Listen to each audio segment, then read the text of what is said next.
kare zvasiyana nezvaorarama kubva zvino zvichienda mberi. Kana munhu akazvarwa patsva, Nikodhimasi anoudzwa naJesu, chakaberekwa nenyama inyama, chakaberekwa nemweya mweya, usatamisika kuti ndati zvarwa patsva. Saka munhu atenda kuna Jesu waponeswa.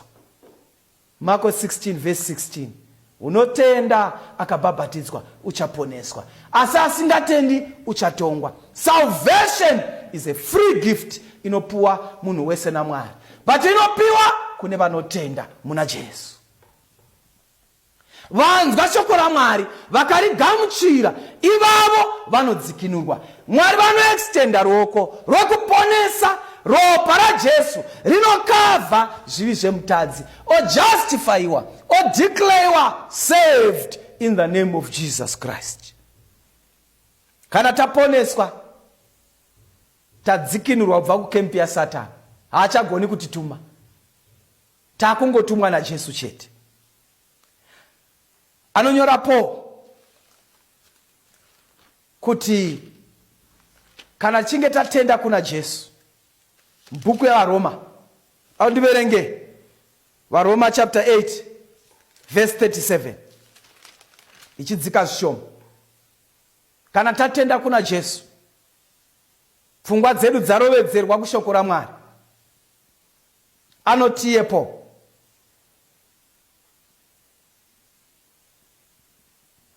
pavhesi ya 32.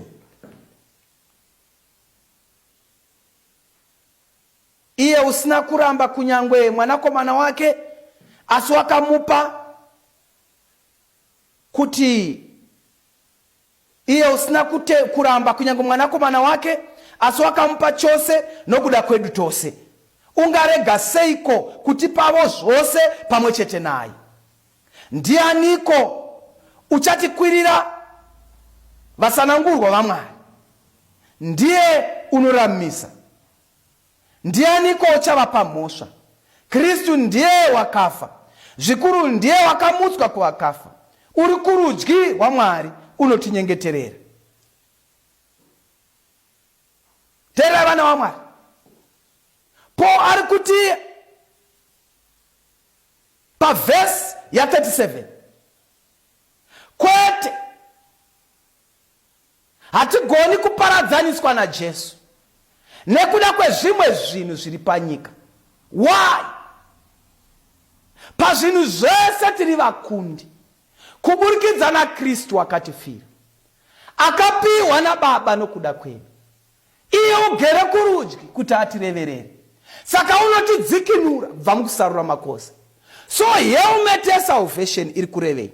Iri kureva kuti mutadzi adzidziswa kubva mushoko raMwari kuti kuna Jesu anoponesa. Saka iye unofanira kuresponda kuruponeso rwaJesu. Kana aresponda, ndiye akutaura pavhesi ya 35 kuti ndianiko uchatiparadzanisa nerudo rwaMwari? Chiko chichatiparadzanisa nerudo rwaKristu? Kutambudzika here, kana nhamo, kana kuvengwa, kana nzara, kana kushayiwa zvokufuka, kana njodzi, kana munondo here? Chii chichatibvisa pana Mwari? In other words, helmet of salvation, our brain, our mind is now immersed mushoko raMwari. We are protected neshoko raMwari. Chii chichatibvisa patinoona zvinoitika zvichiitika panyika? We are not worried much. Why? Because we know our Redeemer lives. Tinoziva mudzikinuri wedu mupenyu, saka hatityi. Chii chotiparadzanisa? Vakorinde vechipiri chapter 10 pane zvinotaurwa zvakare naPaul pana Vakorinde vechipiri chapter 10, achisimbisa shoko rekuti tirambe takadzika midzi muna Jesu, tisawa muhondo yemweya. Anotiye, nokuti nhumbi dzedu dzokurwa nadzo hadzisi dzenyama, asi dzine simba pamberi paMwari rokuputsa nhare. Verse 5. Isu tinoti tichiputsa njere nezvakakwirira zvose zvinomutswa kurwa nokuziva Mwari, tinotapa mifungo yose kuti titeerere Kristu. Takazvigadzira kuranga kusateerera kwose kana kuteerera kwenyu kwazadziswa. Zvatinoitwa nevhangeri iyi vhangeri yeushe kana yaparidzwa taigamuchira inotirovedzera pfungwa dzedu, tinotapa mipfungo. In other words, tinodzidziswa, toziva, tomira pakuziva Mwari. Saka hakuna chinotiparadzanisa. Chii chinokuparadzanisa nerudo rwaMwari? Mwari vaizviziva kuti imwe miedzo yaSatani achanga ari mafilosofi, achanga ari mateachings avanhu. Kuna vanhu vanosimuka nedzidziso dzinoita kunge dzinoponesa, idzo dzisingaponesi. Kuna vanhu vachasumuka nezvinoita kunge zvinotipinza denga, izvo zvisingapinzi denga. Kuna vazhinji vachasumuka nemavhangeri mazhinji, diverse from the vhangeri ratakadzidziswa. Ndosaka Paul achidzidzisa kuna Timoti achiti, isiwe Timoti, urambire pane zvawakanzwa, zvawakadzidziswa nambuya vako. Chikonzero chii? Dziriko dzidziso dzichauya munzeve dzedu, kune zvichaonekwa namaziso edu, kune zvichanzikwa nenzeve dzedu, zvichaita kuti tibve pana Mwari. Chii chichatiparadzanisa? Idzidziso here? Haiwa tiri vakundi nokupfuurisa kuburikidza naKristu anotipa simba. Saka our heads are protected by the word of God. Ndikandimanye newe muteereri kubhuku yamapisarema 119 unzwe zvinotaura munyori adzidza kubva pashoko raMwari. Mapisarema 119. Uyu munyori akadzika midzi pakuziva zvinodiwa naMwari. Anoti hakuna chingandibvisa. Chikonzero chii? Verse ya 18. 119 verse 18. Anoti ndisvinudzei meso angu kuti ndione zvinhu zvinoshamisa zviri pamurau wenyu. Kana tasvinudzwa meso neshoko raMwari, taona zvinhu zvinoshamisa zviri mushoko raMwari, chii chingatiparadzanisa nerudo rwaKristu? Kudzidzisa kwavanhu here? Kupenya here kuri kuita zvinoofewa nenyika? But vanotaura vanoti all that glitters is not gold. All that sounds to be the gospel is not the gospel. Kune ivhangeri yorugare inonzi nazvakazarurwa chapter 14. Ivhangeri iyoyoyo yakaonekwa ichiparidzwa nemutumwa achibhuruka napakati pedenga. Akabata ivhangeri isingaperi kuti aiparidzire vanogara panyika navanhu nendimi nemitauro. Akati neziguru, ityai Mwari mumurumbidze, nokuti nguva yake yekutonga yasvika. Namatai iye wakasika denga nenyika negungwa namatsime emvura. Ndo vhangeri inotichengetedza, vhangeri isingaperi. Iyo yakaparidzirwa vakatitangira, yakavabura kubva mumatope echitemo. Ndo yakarekodwa mushoko raMwari, ndo iri kunzi nemunyori. Mapisarema 119. Kana ndaiverenga inondisvinudza meso, ndona zvakavanzika zviri mumurau wenyu. Verse ya 33. Mapisarema 119 anoti, ndidzidzisei Jehovha nzira yenyu nemitemo yenyu, ndigoichengeta kusvika pakuguma. Nemamwe mazwi handizunumbuki kubva mukati meshoko renyu. Chii chingandiparadzanisa? My head is protected, my eyes are protected.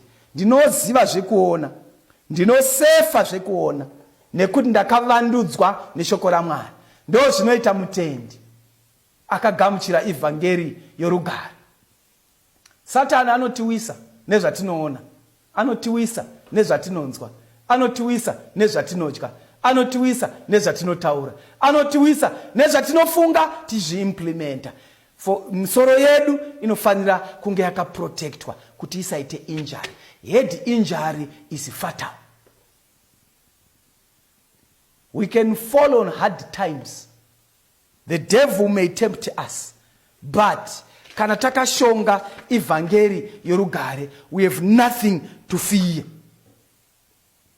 Mwari vatibatsire, Mwari vatiropafadze mukati menguva dzino, apo tinorwa hondo yemweya, tigone kumira misoro yedu yakachengetedzwa with the helmet. Amboshanda kunoitwa zvekuvaka, construction industry. Taigara takaudzwa kunzi on site put on your helmet. But imwe nguva helmet yacho inoita kunge inopisa, imwe nguva inoita kunge inorema, unongofila kuti you're not very comfortable kana wakaipfeka.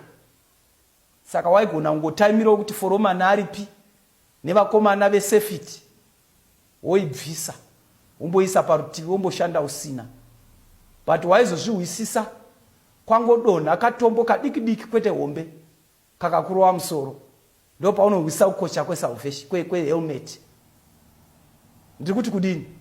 Unogona kuona kunge shoko raMwari risingakoshi, unogona kuona kunge maonero ako nemadziviro ako nemafungiro ako zvinokubetsera, but uchazviwisisa when the devil manipulates your thoughts, manipulates your vision, your sight, and you understand that the helmet is necessary.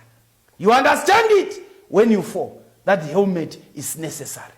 Put on the helmet day in, day out. Don't dare go with your head naked. Safambe nepfungwa dzako, usararamire mudziso dzevanhu. Mafilosofi azere panyika, amwe anoda kudisputa shoko raMwari, vakaropafadzwa, vanomira vakadzika midzi mushoko raMwari. Mafilosofi nematiching evanhu aripo, amwe anodisputa kuva Mwari kwaJesu, but vakaropafadzwa, vanomira vakapfeka helmet to protect their ears, to protect their eyes, to protect their mouth, to protect their brain cells, to protect the scalp, to protect everything else with the helmet of salvation. I want to pray with someone. Anoti Mwari, ndibetserei. This helmet of salvation ndigamushire. Imwe Jesu kana mandidzikinura, ndiite munhu mutsva